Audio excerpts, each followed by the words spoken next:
کوئی مشکل آتی تھی آپ نماز پڑھتے تھے، جب کوئی مشکل آتی تھی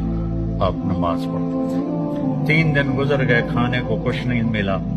تو حضرت عائشہ سے کہنے لگے چلو آج میں اللہ سے جا کے بات کرتا ہوں۔ مسجد میں گئے، نفل شروع کر دی، ایک ستون کے پیچھے 2 نفل پڑھتے، پھر سلام پھیر کے دوسرا ستون، اللہ اکبر، پھر سلام پھیرا تیسرا ستون، اللہ اکبر، پڑھے جا رہے ہیں۔ اتنے میں حضرت عثمان آئے، اما جان اللہ کے نبی کہاں ہے؟ کہ 3 دن سے فاقہ تھا، اللہ سے مانگنے گئے،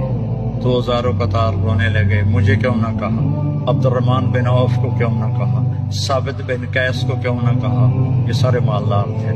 بھاگے بھاگے گھر گئے، پورا اونٹ بھر کے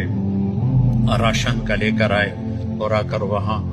اللہ کے نبی کے گھر اتارا، اور پھر بھاگے بھاگے گئے، اور گھر میں جو سالن